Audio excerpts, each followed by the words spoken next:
کیا آپ جانتے ہیں کہ قارون کون تھا؟ قارون حضرت موسیٰ علیہ السلام کے چچا یسہر کا بیٹا تھا۔ بہت ہی شکیل اور خوبصورت آدمی تھا۔ اس کے لیے لوگ اس کے حسن و جمال سے متاثر ہو کر اس کو منور کہا کرتے تھے۔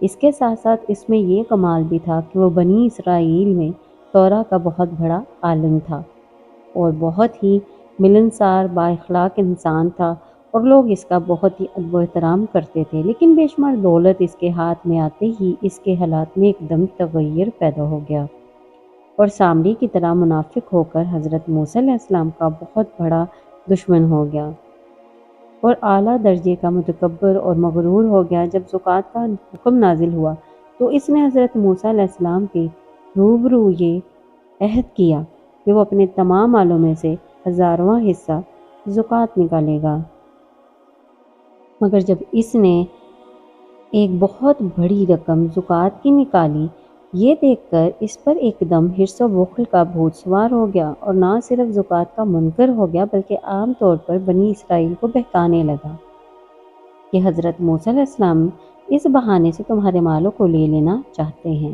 یہاں تک کہ حضرت موسیٰ علیہ السلام سے لوگوں کو گزشتہ کرنے کے لیے اس خبیث نے یہ گندی اور گھناؤنی چال چلی کہ ایک عورت کو بہت زیادہ مال و دولت دے کر آمادہ کر لیا کہ وہ آپ پر بدکاری کا الزام لگائے۔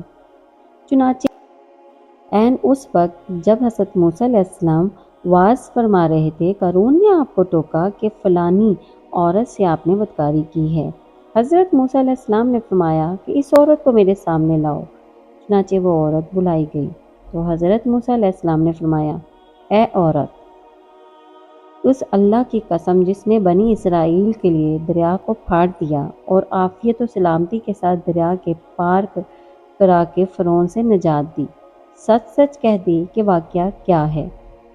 حضرت موسیٰ علیہ السلام کے جلال سے عورت سہم کر کانپنے لگی اور اس نے مجمع عام میں صاف صاف کہہ دیا، اے اللہ عز و جل کے نبی، مجھ کو قارون نے کثرت دولت دے کر آپ پر بہتان لگانے کے لیے آمادہ کیا ہے۔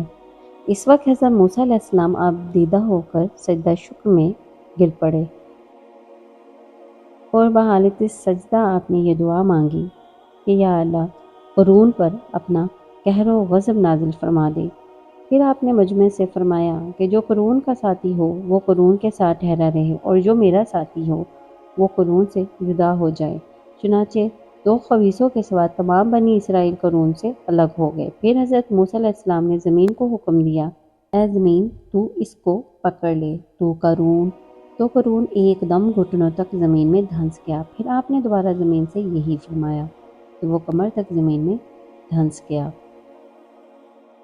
یہ دیکھ کر قارون رونے اور بلبلانے لگا اور قرابت اور رشتہ داری کا واسطہ دینے لگا، مگر آپ نے کوئی التفات نہ فرمایا، یہاں تک کہ وہ بالکل زمین میں دھنس گیا۔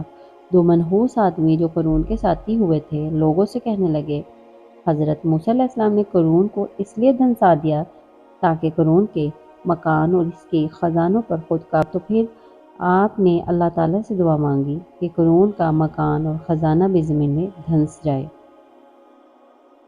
چنانچہ قارون کا مکان جو سونے کا تھا اور اس کا سارا خزانہ سبھی زمین میں دھنس گیا۔